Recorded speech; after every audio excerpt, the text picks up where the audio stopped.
Banking loans, இந்த பிரயாணங்கள், அழகிய இந்த வண்ண காட்சிகளோடு இயேசு கிறிஸ்துவனுடைய 816வது தேவனுடைய வார்த்தையை கேட்க போகிறோம். ஆதியாகம புஸ்தகம் 19வது அதிகாரம் 17வது வசனத்தில், உன் ஜீவன் தப்ப ஓடிப்போ, பின்னிட்டு பாராதே, இந்த பூமியில் எங்கும் நில்லாதே, நீ அழியாதபடிக்கு மலைக்கு ஓடிப்போ. அன்றொரு காலகட்டத்திலே சோதோம் குமாரா என்ற ஒரு மிகப்பெரிய ஒரு பாவத்தின் பட்டணத்தை கர்த்தராகிய தெய்வம் அழித்தார். அந்த அழிவிலே லோத்து என்ற ஒரு மனிதன் மட்டும், அவனுடைய குடும்பம் மட்டும் நீதிமானாக வாழ்ந்தது. அதனால் அவனுக்கு ஒரு மிகப்பெரிய ஒரு கர்த்தருடைய கண்களில் கிரேஸ் பாருங்க. என்னன்னு பார்த்தீங்கன்னா, உன் ஜீவன், உன் உயிர் தப்ப ஓடிப்போன்னு சொல்றாரு. அப்போ நம்ம ஜீவன் தப்ப நம்ம எங்க ஓட முடியும்? இயேசு கிறிஸ்துடைய வருகையில. அன்றொரு காலகட்டத்தில் ஒரு மிகப்பெரிய ஒரு மழையை அடைத்து நோவா காலகட்டத்தில் தண்ணீரினால் உலகத்தை அழித்தார். எல்லாருக்கும் தெரியும்.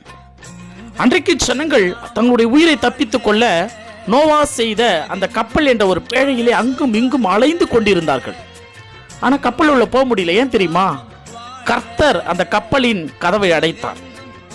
அப்ப தெய்வம் ஒரு நேர கால கட்டம் கொடுக்குது பாருங்க. அது வரைக்கும் தான் மனிதனுக்கு வாய்ப்பு. அதுக்கப்புறம் நீ என்னதான் அவரிடத்தில் கெஞ்சினாலும், இந்த நோவா காலகட்டத்தில் ஜனங்கள் படகை சுற்றி சுற்றி வந்து எவ்வளவு உயிருக்கு தத்தளிச்சிருப்பாங்க. கர்த்தர் கதவை அடைத்தவர் திறக்கவே இல்லையே.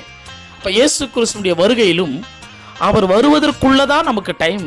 அதுக்கப்புறம் நீ என்னதான் நீங்க அவரை தேவனாகிய கர்த்தருடைய வருகையில் பார்த்து அவரை கெஞ்சினாலும், இந்த உலக அழிவுகள் நடக்கப்படும் பொழுது இயேசு கிறிஸ்து தான் தெய்வம் சொல்லிட்டு நீ போயிட்டு சரணடைந்தாலும் உன்னை கர்த்தர் காப்பாற்ற மாட்டார். அப்ப நம்ம எங்க ஓடி ஒளிய முடியும்?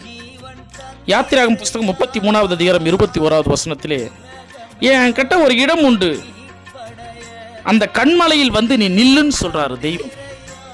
அப்ப அந்த கண்மலைனா என்னங்க? ஏசாயா புஸ்தகம் 26வது அதிகாரம் 4வது வசனம் சொல்லுகிறது, கர்த்தரை என்றென்றைக்கு நம்புங்க, கர்த்தராகிய யெகோவா தான் நித்திய கண்மலையா இருக்கிறார். அப்ப யெகோவா நித்திய கண்மலை, இது யாரு என்று பார்த்தால் 1 கொரிந்தியர் புஸ்தகம் 10வது அதிகாரம் 4வது வசனத்தில் சொல்லப்பட்டு இருக்கிறது, அந்த கண்மலை இயேசு கிறிஸ்து. அப்ப அந்த உலக அழிவிலே நம்ம அழிய வேண்டிய நோவா தப்பித்து கொண்டாரு. சோதோம் குமாரா பட்டணத்தில் லோத்து தப்பித்து கொண்டாரு.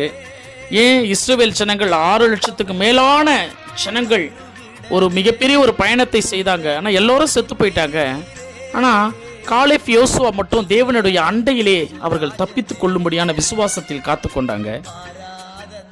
இந்த உலகத்தில் எவ்வளவோ மிகப்பெரிய ஒரு பாவத்தில் இருந்தவர்கள் கூட இயேசு கிறிஸ்துவனுடைய ரட்சிப்பை பெற்றுக்கொண்டு தப்பித்து கொண்டார்கள். ஏன் 3 நாள் மீனின் வயிற்றில் இரவு பகல் இருந்த யோனா கூட மீன் வயிற்றுள்ளேயே ஜெபம் பண்ணி தப்பித்து கொண்டார். அப்போ அவருடைய பைபிள் வார்த்தைகளை கேட்டு இந்த உலகத்தில் அநேக ஜனங்கள் அன்றாடம் மனமாற்றம் அடைந்து கொண்டு இயேசு கிறிஸ்துவுடைய சுகத்தையும் சமாதானத்தையும் பெற்றுக்கொண்டு உலக அழிவிலிருந்து தங்களை பாதுகாத்துக் கொள்ள இயேசு கிறிஸ்துவை ஓடி வந்து சேர்ந்து கொண்டுதான் இருக்கிறார்கள். அப்போ உனக்கும் எனக்கும் இதோ தெய்வம் நம்முடைய ஜீவன் தப்பித்துக் கொள்வதற்கும் இந்த இயேசு கிறிஸ்துடைய வார்த்தைகளை உங்களுக்கு கொடுக்கிறது. இதை ஏற்றுக்கொள்வதும் ஏற்றுக்கொள்ளாததும் நம்முடைய கரத்தில் தான் இருக்கிறது. ஆனால் இயேசு கிறிஸ்து வருகிற வரைக்கும் தான் அந்த வாய்ப்பு உண்டு.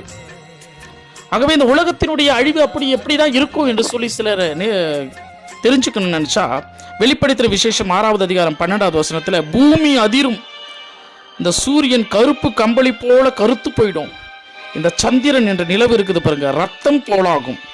இந்த அத்தி மரத்தை யாராலும் அசைக்க முடியாது. ஆனால் பெரிய காற்று வந்தால் அந்த அத்தி மரத்திலே அந்த கனிகள்லாம் உதிரும். அதுபோல வானத்தில் இருக்கக்கூடிய நட்சத்திரங்கள் பூமியிலே கொட்டுமா, வானம் சுருட்டப்பட்ட புஸ்தகம் போல விலகி போயிடுமா, மலைகள் தீவுகள் கூட இடம் விட்டு இடம் அகன்று போகுமா.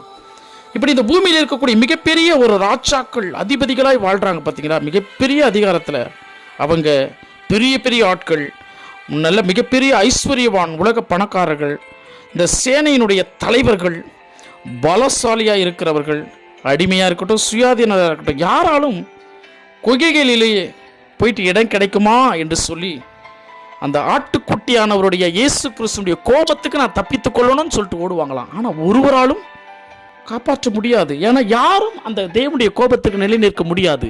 அக்னியினால் இந்த உலகம் சுட்டெரிக்கப்படும். அப்போ இந்த மிகப்பெரிய ஒரு கொடுமையிலிருந்து இயேசு கிறிஸ்துடைய வருகையில் நாம் தப்பித்துக் கொள்ள வேண்டும் என்று சொன்னால் அந்த கண்மலையில் மட்டும்தான் நம்ம போயிட்டு தஞ்சம் அடைய முடியும். அந்த கண்மலை யாருன்னு பார்த்தீங்கன்னா அவர் தான் இயேசு கிறிஸ்து. இன்றைக்கு உன்னையும் என்னையும் நேசிக்கிறார். அவர் ரட்சித்து தன்னிடத்தில் காத்துக்கொள்ள உங்களை அழைக்கிறார். கர்த்தர் அனைவரையும் நேசிக்கிறார். அடுத்த தேவ செய்திகளோடு நான் உங்கள் இயேசு கிறிஸ்துவின் ஊழியன் சகரியா சதீஷ்குமார்.